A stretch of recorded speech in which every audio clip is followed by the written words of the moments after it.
नमस्कार, सिंबीसी आवाज़ मोतीलाल ओसवाल स्टूडियो में आप सभी का स्वागत है। 10 के दमदार ट्रेड्स की शुरुआत करेंगे हेडलाइंस के साथ।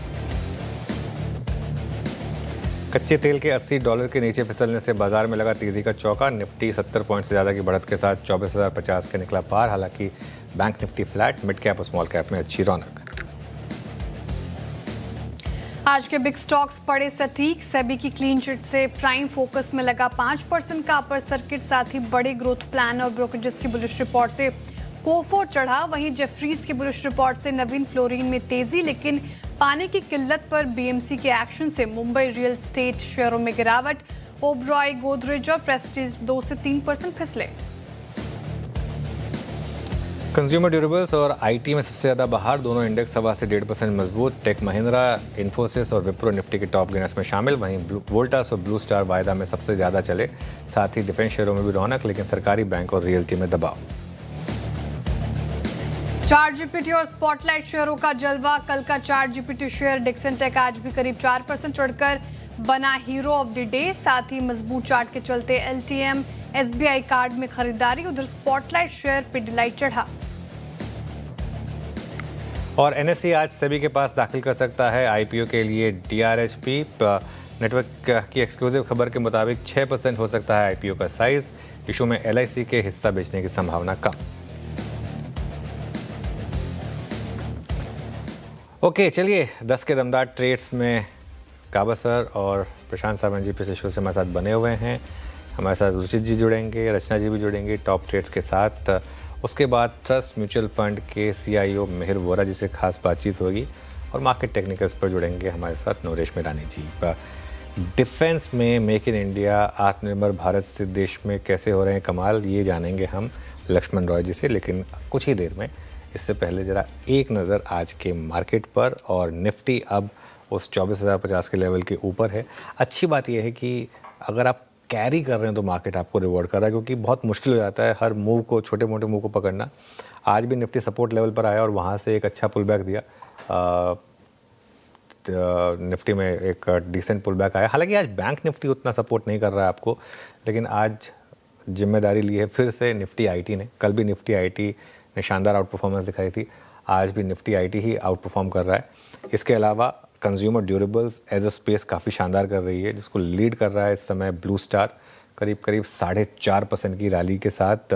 क्रॉम्पटन 3% के करीब ऊपर, वोल्टास 3.25% ऊपर, डिक्सन टेक 4% ऊपर है। ट्रेंट में अच्छा मूव है 3% का। स्विगी और रिटर्नल दोनों में शानदार मूव 3% के। जी Vernova, टीएनडी, BPCL, Havells, info as, ये कुछ और स्टॉक्स जहां पर, वरुण बेवरेजेस जहां पर अच्छा मोमेंटम।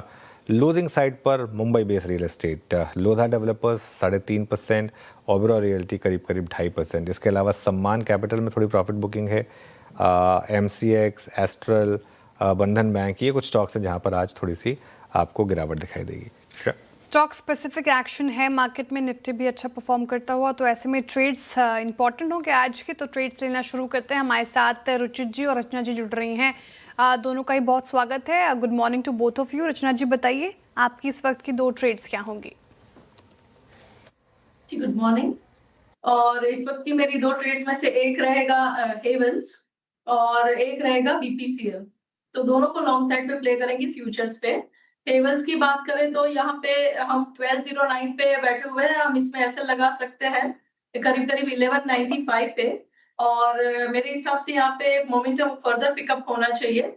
और यहाँ पे हमें नंबर्स दिख सकते हैं 1230 एंड 35 तक के इन अ डे और 2।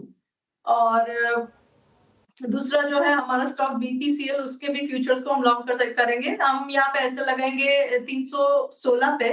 और मेरा ये मानना है कि अगर ये 320 क्रॉस करेगा तो मोमेंटम में यहाँ पे भी इंक्रीमेंट आएगा। और इन अ डे और 2 हम यहाँ पे भी 330 और 32 के नंबर्स देख सकते हैं। चलिए, तो ये 2 पिक्स हो गई रचना जी की तरफ से, हेवल्स और बीपीसीएल ना 2 पिक्स। रुचित, गुड मॉर्निंग, आपकी 2 ट्रेड्स। जी वेरी गुड मॉर्निंग। 2 स्टॉक्स खरीदारी की साइड ही है, क्योंकि ब्रॉडर मार्केट्स का मोमेंटम अब भी पॉजिटिव ही है। पहली पिक मेरी रहेगी वरुण बेवरेजेस में खरीदारी की सलाह, जहां पे प्राइस अप मूव के बाद पिछले 7-8 ट्रेडिंग सेशन में कंसोलिडेशन हुआ। वो कंसोलिडेशन से एक बुलिश फ्लैग पैटर्न का फॉर्मेशन हुआ और आज वो ब्रेकआउट देके अप ट्रेंड के कंटिन्यूएशन के साइंस है। सो वरुण बेवरेजेस करंट लेवल पे 536 के नीचे स्टॉप लॉस के खरीदारी के साथ आए 578 के टारगेट्स के लिए। और दूसरी पिक मेरी आजाद इंजीनियरिंग में रहेगी।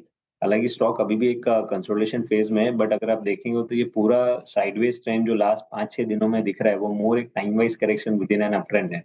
और स्टॉक इवन अपने 20 डेमा का सपोर्ट भी ब्रेक नहीं कर पा रहा है। ओवरऑल टेक्सचर काफी स्ट्रॉन्ग है स्टॉक का। एक अच्छी बाइंग अपॉर्चुनिटी फिर से है, क्योंकि जो ओवरबॉट्स मोमेंटम सेटअप्स थे वो भी अब कूल ऑफ हो गए हैं।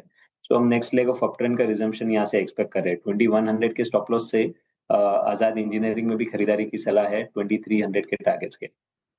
ठीक है, रुचि जी की 2 पिक हो गई। प्रशांत जी, आपकी 2 पिक्स इस वक्त की। तो श्रेया, मेरा फर्स्ट पिक होगा HUL, हिंदुस्तान यूनिलीवर। अगर हम देखें, एक इसका एक अहम नंबर है 2222, यही आज का हाई बना हुआ है। मैं थोड़ा प्रीएम्प्ट कर रहा हूँ, बाय करने की सलाह होगी करंट जोन पे 2220। यहाँ से मुझे लग रहा है 2200 के स्टॉप लॉस रख के 2195 एक कंफर्टेबल स्टॉप लॉस होगा। मुझे लग रहा है 2265 2265 के जोन नजर आ सकते हैं। नेक्स्ट पिक होगी हुंडई। यहाँ पे अगर हम देखें 1970 के ट्रेड कर रहा है, एक बहुत अच्छी डिप आई है। मैं यहाँ से एक टेक ऑफ एक्सपेक्ट कर रहा हूँ और मोमेंटम एक्सपेक्ट कर रहा हूँ। मैं स्टॉप लॉस रखूंगा 1950 के नीचे क्लोजिंग बेसिस। मुझे लग रहा है 2010-2020 ये लेवल्स नजर आ सकते। ओके, चलिए, तो ये समय प्रशांत जी की पिक्स हो गई। गाबा सर, आपकी 2 पिक्स इस समय की। मुझे पसंद है इस वक्त आईसीआईसीआई प्रू। 500 के नीचे काम कर रहा है। मेरे ख्याल से स्टॉप लगाएंगे 495 का, ₹5 का टारगेट होगा 510 पॉसिबल है ICICI Pru. Second is Policybazaar. यहाँ पर भी सेटअप सही है। 1615 1616 के अंडर ट्रेड कर रहा है। स्टॉप लगाएंगे 1600 का, मतलब ₹15 का स्टॉप लॉस है। टारगेट होगा 1650। स्पिलओवर ट्रेड बन सकता है पॉलिसी बाजार। चलिए, पॉलिसी बाजार ये हो गई गाबा सर की दूसरी ट्रेड। अब आगे बढ़ते हैं। मार्केट आउटलुक पर चर्चा करने के लिए हमारे साथ ट्रस्ट म्यूचुअल फंड के CIO मिहिर वोरा जुड़े हैं, उनसे बात करेंगे। मिहिर जी, गुड मॉर्निंग। क्या मान के चलें कि एक नई बुल मार्केट का आगाज़ हो चुका है? ऑलरेडी अगर आप देखें, लोज से हम अच्छी खासी रिकवरी दिखा चुके हैं। मिड कैप तो ऑलरेडी ऑल टाइम हाई पर आ चुका है। ऐसे में क्या एक इन्वेस्टर्स के लिए मौका है इस समय कैश डिप्लॉय करने का?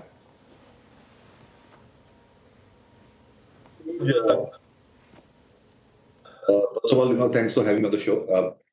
बिल्कुल, एक अच्छा बेस बन चुका है, क्योंकि पिछले 3-4 महीने में जब से ये ईरान का सिचुएशन खड़ा हुआ है, तो सेंटिमेंट काफी लो थे। डोमेस्टिक सेंटिमेंट से ज्यादा फॉरेन सेंटिमेंट बहुत ही नेगेटिव था, क्योंकि इंडिया ऐसे कंसीडर किया गया था कि जब ऑयल प्राइसेस बढ़ते हैं तो इंडिया की जो वल्नरेबिलिटी है थोड़ी ज्यादा है, तो हम थोड़े ज्यादा रेडार से बाहर रहे थे। और प्लस जो AI की जो थीम थी उसकी वजह से भी कोरिया ताइवान जैसी मार्केट्स में पैसा ज्यादा अटेंशन ड्रॉ कर रहा था। US of course best performing market था। लेकिन मुझे अब लग रहा है कि जो SpaceX का IPO हो चुका है उसमें थोड़ी हाइप अभी थोड़ी कम होगी। प्लस ऑयल प्राइसेस जैसे आपने कहा बहुत ही शार्पली ड्रॉप हुए हैं। इंडिया के लिए बहुत ही फायदा है। करंट अकाउंट डेफिसिट में, इन्फ्लेशन में, फिस्कल डेफिसिट में, सब तरीके से ऑयल गिरने से फायदा होता है। डोमेस्टिक सेंटिमेंट तो थैंकफुली बरकरार रहा था। थोड़ा सा अगर FII सेंटिमेंट बेटर होगा तो मुझे लगता है बाजार को ज्यादा फैक्टर्स नहीं चाहिए ऊपर जाने के लिए। छोटा सा ट्रिगर ही काफी है। मैं कहूंगा एक अच्छा सेटअप हुआ है। वाइडर मार्केट के अगर हम रिजल्ट्स देखें तो बहुत अच्छे रहे हैं। लार्ज कैप्स के रिजल्ट तो ठीक ही रहे हैं, लेकिन अगर हम मिड कैप और स्मॉल कैप के रिजल्ट्स देखें मार्च क्वार्टर के लिए तो एक्सपेक्टेशन से बेटर आए थे। तो मेरे ख्याल से कॉर्पोरेट इंडिया की हेल्थ तो अच्छे लेवल पे थी। एक ही रिस्क फैक्टर है जो मॉनसून का है, वो अगले 2-3 हफ्ते में पता चल जाएगा क्या सिचुएशन है। लेकिन मॉनसून की भी जो हमारी वल्नरेबिलिटी है, डिपेंडेंस है, वो पिछले 30-40 साल में because of better irrigation and better infrastructure थोड़ी कम हो गई है। तो मेरे ख्याल से एक अच्छा बेस बन रहा है। मार्केट में रिस्क अभी पहले से काफी कम दिख रहा है। ओके, मिहिर जी गुड मॉर्निंग। श्रेया बात कर रही हूँ। आपने कहा मार्केट में रिस्क कम है, यहाँ से अच्छी तेज़ी की उम्मीद जता रहे हैं आप। कैश डिप्लॉय करना चाहिए अब इन्वेस्टर्स को। तो जैसा कि आपने मेंशन किया सर, मिड कैप स्पेस में नतीजे काफ़ी अच्छे आए थे Q4 में। तो कौन से ऐसे स्टॉक्स स्पेसिफिक अगर आप हो पाए या फिर स्पेसेस ही बता पाए जहाँ पर आने वाले क्वार्टर्स भी अच्छे हो सकते हैं और वहाँ पर अब शायद निवेशकों को फोकस करना चाहिए, तो वो क्या होंगे? डेफिनेटली स्टॉक्स के बारे में तो बात नहीं कर सकेंगे, लेकिन सेक्टर्स डेफिनेटली हम करेंगे। देखिए, सबसे बड़ा एक तो स्टेप जो गवर्नमेंट और आरबीआई ने लिया है, जिस तरह से रुपी को स्टेबलाइज करने के लिए स्टेप्स लिए गए हैं, एफसीएनआर डिपॉजिट्स का जो स्कीम बनाया है गवर्नमेंट ने, वो बहुत ही अट्रैक्टिव है। और उसमें एक्सपर्ट्स का ऐसा मानना है कि anywhere between 40 to 100 billion dollars तक का इनफ्लो इंडिया में आ सकता है। तो उसकी वजह से मल्टीपल फायदे होंगे। एक तो ऑफ कोर्स रुपी तो स्टेबलाइज होगा ही, हमने देखा है कि ऊपर के लेवल से रुपी काफी अच्छी तरह से करेक्ट कर रहा है, in the sense positively correct कर रहा है compare to the dollar. But more importantly local liquidity अच्छी रहेगी, इसकी वजह से लोकल इंटरेस्ट रेट्स पे कैप आ जाएगा। तो जो एक फियर था कि आरबीआई को इंटरेस्ट रेट हाइक करना पड़ेगा, वो शायद थोड़ा पुश बैक हो जाएगा।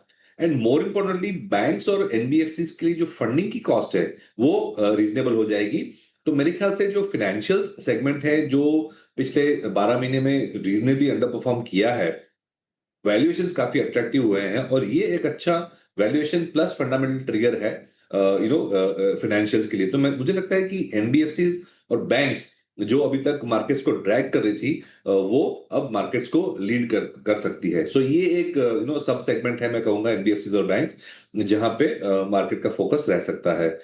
सेकेंड इज जो इन्वेस्टमेंट्स लिंक थीम है, जैसे कि कैपिटल गुड्स हैं, प्लस विद इन इन्वेस्टमेंट्स जैसे हमने थीम्स आइडेंटिफाई करी है कि डेटा सेंटर्स हैं, रिन्यूएबल्स हैं, ट्रांसमिशन पावर है, जो वैसे भी अच्छा कर रही थी, वो थीम्स मुझे लगता है फर्दर एक्सेलरेट करेगी।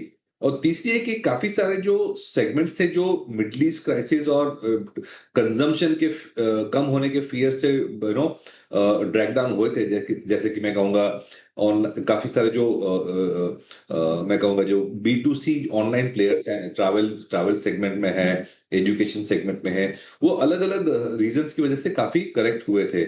इलेक्ट्रॉनिक मैन्युफैक्चरिंग सेगमेंट है, तो ये सब सेगमेंट जो थोड़े हाई बीटा थे, ज्यादा करेक्ट किए थे, मेरे ख्याल से अगेन कंसोलिडेट करके बढ़ने की उम्मीद हो सकती है इन अ बुल मार्केट। तो और मोस्टली अगर आप देखिए, ये सब स्टॉक्स मिड और स्मॉल कैप पे सेगमेंट में ही आते हैं, तो इसकी वजह से हम देख रहे हैं कि जो मिड एंड स्मॉल कैप में अपॉर्चुनिटीज ज्यादा है। स्मॉल कैप में अपॉर्चुनिटीज़ काफ़ी ज़्यादा हैं। मीर जी, आज कंज्यूमर ड्यूरेबल स्टॉक्स में शानदार तेज़ी है। इसके अलावा ईएमएस स्पेस जो भी काफ़ी क्लोजली लिंक्ड है उसके साथ, उसमें काफ़ी अच्छी तेज़ी है। इस स्पेस में आपकी इन्वेस्टमेंट्स हैं क्या? हाँ, डेफिनेटली दोनों थीम्स के लिए, एक तो लोकल कंजम्पशन थीम की वजह से, एंड प्लस जो manufacturing outsourcing of electronic manufacturing या आत्मनिर्भरता का जो गवर्नमेंट का फोकस है पीएलआई स्कीम देके, और काफी 2-3 ईएमएस वाली जो कंपनीज हैं उन्होंने सेमीकंडक्टर डालने की भी इन्वेस्टमेंट्स प्लान दिखाए हैं। तो वो सारे कंपनीज जो हैं उसमें फर्दर तेजी हो सकती है, क्योंकि यही सब कंपनीज ज्यादा करेक्ट हुई थी, और अब जब बेस बन रहा है तो मेरे ख्याल से इनका रिबाउंड भी ज्यादा हो सकता है। ओके मीर जी, आपने हालांकि अभी सेमीकंडक्टर का जिक्र किया, ये जो पूरा स्पेस है AI, semiconductor, data centres, budget में भी काफ़ी पुश किया गया था इस सारे स्पेसेस को। अगर इसको प्ले करना हो तो कैसे किया जाए? तो उसमें काफी सारे प्लेज हैं, लेकिन मैं एक थोड़ा कैवेट दूंगा कि स्टॉक स्पेसिफिक जाना चाहिए, क्योंकि ये सेगमेंट में ग्लोबली और लोकली हाइप थोड़ी ज्यादा हो गई है, तो वैल्यूएशन को बिल्कुल इग्नोर नहीं करना चाहिए। तो ये मैं कहूंगा रिस्क फैक्टर पहले से बोलना चाहिए। लेकिन इसमें काफी सारी सब थीम्स हैं। इसमें फॉर एग्जांपल बैकअप जनरेटर्स भी चाहिए होते हैं। जैसे डेटा सेंटर्स आ रहे हैं तो रिन्यूएबल एनर्जी की डिमांड बढ़ रही है, तो ये सारे स्पेस में भी पहले से ज्यादा एक्सेलरेशन हो रही है कैपेसिटी एक्सपेंशन में, सोलार वगैरह में। सोलार जब आती है तो फिर ट्रांसमिशन एंड डिस्ट्रीब्यूशन एक्स्ट्रा चाहिए होती है, तो वहां पे टीएनडी स्पेस पे भी आ रहा है। कपल ऑफ कंपनीज जो है वो डेटा सेंटर्स सेटअप करने का ईपीसी कॉन्ट्रैक्ट लेती है, तो उनकी ऑर्डर बुक अच्छी दिख रही है। Certain real estate linked companies हैं जो डेटा सेंटर सेटअप कर रही है, because they have the land and the buildings and the power supply, तो वो भी प्लेस है। तो ये सेगमेंट में काफी सारे डिफरेंट मैं कहूंगा थीम्स प्ले आउट हो रहे हैं। ओके, चलिए, डेटा सेंटर, एआई स्पेसिफिक बात हो गई। ये जो लार्ज कैप आईटी की बेयर मार्केट है, इसके कुछ एंड होने के साइन है क्या? जो कल HCL टेक ने, स्टॉक स्पेसिफिक सवाल नहीं है लेकिन मैं एक स्पेसिफिकली इसलिए पूछ रहा हूँ कि कल जो उन्होंने इन्वेस्टमेंट की सर्वम में, उसके बाद थोड़ा मार्केट ने एटलीस्ट पॉजिटिवली रिवॉर्ड किया, कुफोज ने काफ़ी पॉजिटिव चीज़ें बोली, तो यहाँ पर आप कोई ओवरवेट है इस समय, अंडरवेट है, क्या व्यू है आपका? देखिए, आईटी में दो चीज मैं कहूंगा। एक तो जो एआई लिंक जो फियर थी, एआई का जो डर था कि एआई आएगा तो आईटी सर्विसेज बंद हो जाएंगी, मुझे वो फियर थोड़ा कम लग रहा है। मेरा प्रॉब्लम लार्ज कैप आईटी के साथ ये है कि इवन विदाउट एआई उनकी ग्रोथ रेट जो थी वो सिंगल डिजिट पे ही थी, और in the forcible future also ये सिंगल डिजिट ग्रोथ रेट पे ही रहेंगे। तो लार्ज कैप आईटीज में मुझे लगता है कि structural growth rate single digit का ही है। तो इंडिया जैसी कंट्री जहां पे बहुत सारे अदर एक्साइटिंग सेक्टर्स हैं, तो आईटी हम स्ट्रक्चरली अंडरवेट रहते हैं। Within IT of course there are a few good well managed companies जहां पे अभी भी मैं कहूंगा मैनेजमेंट डायनेमिक है, फायर इन द बेली है, ग्रोथ की एस्पिरेशन ज्यादा है compare to the large cap ITs. वो मिड और स्मॉल कैप में है, वहां पे हम ज्यादा फोकस करते हैं। तो आईटी का जो हमारा एक्सपोजर है वो टिपिकली मिड कैप आईटी में है, लार्ज कैप आईटी में हम स्ट्रक्चरली अंडरवेट रहते हैं। ओके मिहिर जी, ये यूएस फेड मीटिंग शुरू हो चुकी है, तो एक बड़ा ग्लोबल ट्रिगर होगा ये भारतीय बाजार के लिए भी। क्या एक्सपेक्ट कर रहे हैं आप, और वहाँ पर एक्शन कैसे इफेक्ट करेंगे या इम्पैक्ट करेंगे भारतीय बाजार को? देखिए, यूएस के पास तो कोई चॉइस ही नहीं है, वो कुछ भी करेंगे अल्टीमेटली वो हॉकिश नहीं होंगे। वो इजी मार्केट कंडीशंस ही रखेंगे, क्योंकि उनकी जो इकोनॉमी है और उनकी जो एस्पिरेशंस है वो जो स्टॉक मार्केट से बहुत ही ज्यादा लिंक्ड है। तो ऐसा वो कुछ नहीं करेंगे जिसकी वजह से स्टॉक मार्केट डिस्टर्ब हो। उनके पास डेट लेवल इतना बढ़ गया है कि मनी प्रिंटिंग और लो इंटरेस्ट रेट्स के अलावा उनके पास कोई चारा नहीं है। तो मुझे नहीं लगता है कि फेड मीटिंग से कुछ भी नेगेटिव आ सकता है, तो मैं तो उसको फ्रैंकली इग्नोर ही करता हूं। ओके, अच्छा, अब कच्चे तेल में जो गिरावट आ रही है, क्या ये मान के चलें कि जो हमारा एक मैक्रो रिस्क था वो अब खत्म हुआ, और जो तेल से जुड़ी हुई कंपनीज हैं क्या उनमें अब इन लेवल्स पे बाइंग करें, या ऑलरेडी अच्छी खासी रिकवरी हो चुकी है आपके हिसाब से? देखिए, ऑयल मार्केटिंग और ऑयल प्रोड्यूसिंग कंपनीज जो है इंडिया में बहुत ही ज्यादा पॉलिटिकली इन्वॉल्व हैं। रेगुलेटरी रिस्क बहुत ज्यादा है, टू मच कंट्रोल है। तो टेक्निकली शॉर्ट टर्म के लिए ट्रेडिंग बाउंस हो सकती है, लेकिन अगर पोर्टफोलियो में लॉन्ग टर्म के लिए बनाओ तो हम टिपिकली अंडरवेट ही रहते हैं, क्योंकि इसमें जब भी कुछ प्लस माइनस होता है तो गवर्नमेंट इंटरफेयर करने आ ही जाती है। तो हम फिर इस पे ज्यादा लंबा कॉल नहीं सकते। हाँ, ऑयल इतना शार्पली गिरा है तो थोड़ी रिफाइनिंग मार्जिन बढ़ जाएगी, मार्केटिंग मार्जिन बढ़ जाएगी, उसके साथ थोड़ा ट्रेडिंग कर सकते हैं, लेकिन स्ट्रक्चरली हम बेट नहीं ले सकते इन पे। ठीक है, आपने मीर जी पहले प्रश्न के उत्तर में कहा था कि कमज़ोर मॉनसून ये एक थोड़ा सा एक सिरदर्द हो सकता है, हालांकि वहाँ पे क्या फिर कदम बढ़ाए जाएंगे उसको देखेंगे। लेकिन इन मॉनसून वीक होने के कारण ये जो सारे एसी स्टॉक्स चले हैं sir, Blue Star, Voltas, stock specific नहीं पूछ रहे, लेकिन ये स्पेस फिर कैसे, कंज्यूमर ड्यूरेबल स्पेस, अगर आप इन एसी स्टॉक्स की बात कर लें तो यहाँ पर क्या ये रैली थोड़ी और आगे टिकेगी, या फिर ये इसका हाई है? मुझे लगता है जो AC linked, cooling linked segment है उसमें पिछले 2 या 3 साल से देखे तो ज्यादा मूवमेंट नहीं आई है। तो रिलेटिवली देखे तो वैल्यूएशंस बेटर हो चुके हैं पहले से। सेकंड इज, जैसे आपने कहा, अगर हार्श समर होती है तो थोड़ी कंज्यूमर डिमांड आती है, लेकिन स्टॉक्स अभी तक इतना रिफ्लेक्ट नहीं कर रहे हैं। थर्ड इज कूलिंग जो है, काफी सारी जो ये बड़ी कंपनीज हैं वो डेटा सेंटर और जो वो प्ले है उसमें भी कूलिंग की डिमांड बढ़ सकती है। तो मेरे ख्याल से ये एक 2-3 साल के अंडर परफॉर्मेंस के बाद ये सेगमेंट काफी इंटरेस्टिंग हो चुका है। वैसे हमारे पोर्टफोलियो में इतना एक्सपोजर नहीं है हमारे पास, लेकिन मैं अगर लॉन्गर टर्म व्यू लेके देखूं तो ये एक इंटरेस्टिंग स्पेस हो सकता है। मेहर जी, बहुत बहुत शुक्रिया हमारे साथ जुड़ने के लिए आज और अपना समय देने के लिए। आगे बढ़ते हैं। अब एक बहुत इंटरेस्टिंग पोस्ट डाला आज डिफेंस मिनिस्टर राजनाथ सिंह जी ने। मेक इन इंडिया और आत्मनिर्भर भारत ने कमाल किया है। पिछले 1 साल में घरेलू डिफेंस उत्पादन करीब 16% बढ़ा है, और सरकार के इस पुश से क्या फ़ायदे हुए हैं, लक्ष्मण जी के पास चलते हैं और जानते हैं सारी डिटेल्स। लक्ष्मण जी, गुड मॉर्निंग, बताइए। जी गुड मॉर्निंग। दरअसल फायदे भी बताऊंगा और आगे क्या सरकार की कोशिश है, रणनीति है भी आपको बताने जा रहा हूं। पहला जो डिफेंस मिनिस्टर ने जो पोस्ट डाला उसमें सबसे बड़ी बात यह है कि पिछले साल से अगर तुलना करें तो वहां से 15.6% डिफेंस प्रोडक्शन में बढ़ोतरी हुई है, जो 1.78 लाख करोड़ रुपए का रिकॉर्ड डिफेंस प्रोडक्शन हुआ जो अब तक कभी नहीं हुआ था।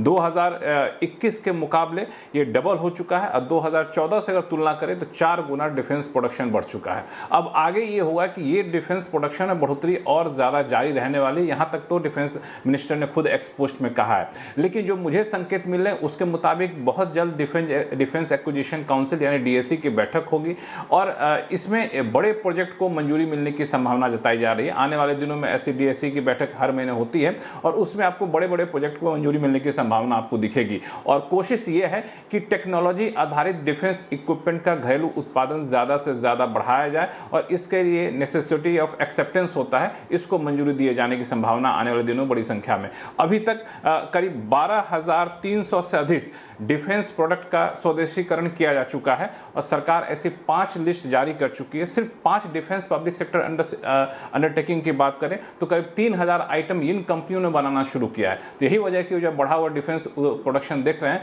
उसका नतीजा यही है और आने वाले दिनों में ये रफ्तार और जारी रह सकती है।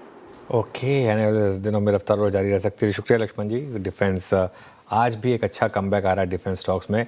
इनफैक्ट रचना जी, हैल या कोचिन शिपयार्ड, कोई व्यू इन 2 स्टॉक्स में से अगर आप चार्ट पे देख पाए तो? जी, हेल पे मेरी नजर थी सुबह भी 43.20 के आसपास है इसके फ्यूचर्स। यहाँ पे है प्रोबेबिलिटी ऑफ 200 पीरियड एवरेज का crossover on a daily chart. तो ये 1-2 दिन में ही होना चाहिए मेरे हिसाब से। That should give a very big sizeable green candle on a daily chart. तो इस पे नजर रखने का फायदा नजर आ रहा है मुझे। और कोचिन शिपयार्ड की भी जहां तक बात है तो यहाँ पे है probability, not as good as Havells but this is also looking good. Okay, हैल ये ज़्यादा अच्छा लग रहा है डिफेंस स्पेस से। अब आगे बढ़ते हैं और मार्केट टेक्निकल्स पर चर्चा के लिए नरेश मिरानी जी जुड़ते हुए हमारे साथ। नरेश जी गुड मॉर्निंग, स्वागत है आपका कार्यक्रम में। Market at days high, Nifty bank Nifty देख लीजिए। बैंक निफ्टी अब 180 अंक ऊपर है, निफ्टी में अच्छी खासी तेज़ी है। तो ऐसे में आउटलुक क्या होगा निफ्टी और बैंक निफ्टी पर?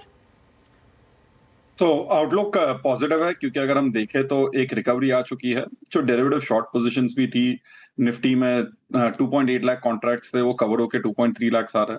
और हमने देखा जब भी ये कवरिंग आती है तो प्रीवियस जो स्विंग हाइज है वहां तक जा सकता है। तो 24,500 तक का अपसाइड होगा। 23,800 एक सपोर्ट की तरह एक्ट करेगा और बैंक निफ्टी में भी 56,800 टू 57,000 सपोर्ट होगा और 58,200 के आसपास का टारगेट हो सकता है ये पूरे मूव में।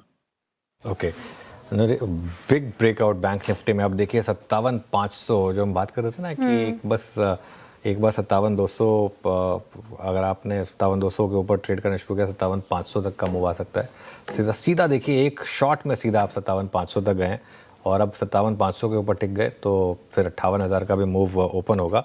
और निफ्टी भी देखिए अब 54,070 के करीब, सॉरी 24,070 के करीब आ चुका है। निफ्टी में भी शानदार मौके आपको मिले हैं और करीब करीब जो जोन था वहीं से बाइंग आई है 950 के करीब से। नरेश जी, स्टॉक स्पेसिफिक आइडियाज आज के? तो सबसे पहले बाय रहेगा कोटक बैंक पर जो काफी टाइम से अंडर परफॉर्म कर रहा है और एक शॉर्ट टर्म ब्रेकआउट दिया 400 के ऊपर। यहाँ पे एक रिकवरी 425 से 440 की तरफ आ सकती है। 399 का स्टॉप लॉस होगा। दूसरा बाय होगा एनटीपीसी पर। पूरा सीपीएसई बास्केट जो है रीटेस्ट पे आ गया ब्रेकआउट के। अच्छा 15-20% करेक्शन टॉप से हो चुका है। एनटीपीसी में रिस्क रिवॉर्ड बहुत अच्छा है। स्टॉप लॉस होगा 345, टारगेट होगा 370 टू 380 का। ओके, हाँ एनटीपीसी ये ज़्यादा अच्छा लग रहा है आपको। स्टॉक स्पेसिफिक आइडिया भी हो गया नरेश जी का। बहुत बहुत शुक्रिया नरेश जी आज जुड़ने के लिए, स्टॉक स्पेसिफिक आइडियाज़ बताने के लिए, साथ ही निफ्टी और बैंक निफ्टी पर अपना आउटलुक भी शेयर करने के लिए। बैंक निफ्टी लेकर आइए जिसका इंतजार था सर। हम कह रहे थे कि बैंक निफ्टी पार्टिसिपेट नहीं कर रहा और मैं भी जस्ट सवाल पूछने से पहले देख रही थी जो इंपॉर्टेंट लेवल था वो क्रॉस होता हुआ निफ्टी बैंक निफ्टी दोनों पर। अब ये रैली और बढ़ेगी यहाँ से? देखिए एक बात बताऊँ मैं आपको, मैं थोड़ा सा पिछले कुछ दिनों में एक अपने आप पे मैंने एक रिफ्लेक्शन किया है। एक चीज़ होती है लाइफ में, थोड़ा पेशेंस होनी चाहिए, ठीक है। अब हमने एक व्यू लिया था मंडे को जब बैंक निफ्टी में थोड़ी सी हाई लेवल से करेक्शन आई थी, उस दिन हम 57,800 तक चले गए थे, फिर 57,800 से नीचे आके 57,100 200 पर आए। तब एक व्यू लिया कि अब आप मंथ एंड की कॉल्स लेके बैठ जाइए। कल भी आपको वो सेकनी पड़ी होंगी लिटरली, है ना, पूरे दिन बैंक निफ्टी ने तंग किया, आज भी पहले घंटे में तंग किया, लेकिन आ गया फिर वो ब्रेक और 57,500 पे, है ना। अब वो कॉल्स अच्छी खासी आपकी कंफर्टेबली ग्रीन में होंगी। इवन निफ्टी में वो जो कॉल स्प्रेड्स थे वो अच्छे खासे अब ग्रीन में होंगे। तो जब आप एक ट्रेंड को आइडेंटिफाई कर लेना, उसके बाद आप हर 25-30 पॉइंट के मूव को नहीं वो कर सकते, फिर आपको उस बड़े ट्रेंड में सिट करना होता है और उससे पैसा बनता है। जैसे इस समय ज़्यादा पैसा बन रहा है कुछ ना करके, अगर वो आपने पिछले हफ्ते की उस फिलॉसफी से उसको आपने कैरी करा हुआ है, तो ना कोई ब्रोकरेज देनी है, ना कुछ ज़बरदस्ती का एसटीटी देना है, ना कुछ देना है। ज़बरदस्ती आप ट्रेड ही नहीं करोगे तो क्या वो आपके अकाउंट में जो ऑलरेडी पोजीशन है बस उसमें एमटीएम ऐड हो रहा है, और क्या करने की ज़रूरत है आपको। तो वो, और मैं एक चीज़ मैं बाकी सबको भी कहूँगा, वो जो 90% 93% का आंकड़ा है ना, उससे अगर आपको बाकी के 7 या 10% में आना है ना, थोड़ा सा आपको इस तरफ काम करना पड़ेगा कि थोड़ा ट्रेंड में आप बने रहें। ट्रेडिंग में भी ज़रूरी नहीं है कि आपको हर घंटे ट्रेड करना, आप थोड़ा सा एक बड़ा ट्रेंड आइडेंटिफाई करें और उस बड़े ट्रेंड में जब रिएक्शन आए वहाँ पर एंटर करें। जैसे रिएक्शन कल मिला मार्केट ने, आपको कल दिया रिएक्शन, एक मार्केट परसों भी सपोर्ट लेवल पर आया, वहाँ पर आप बाय करें तो बेटर रहेगा। चलिए, मार्केट डे हाई पर है इस समय और यहीं पर इस शो को एंड करेंगे। 24,076 पर निफ्टी है और 57,500 के ऊपर बैंक निफ्टी है। श्रेया और कंचन के साथ देखिए इसके बाद ट्रेडर्स हॉटलाइन।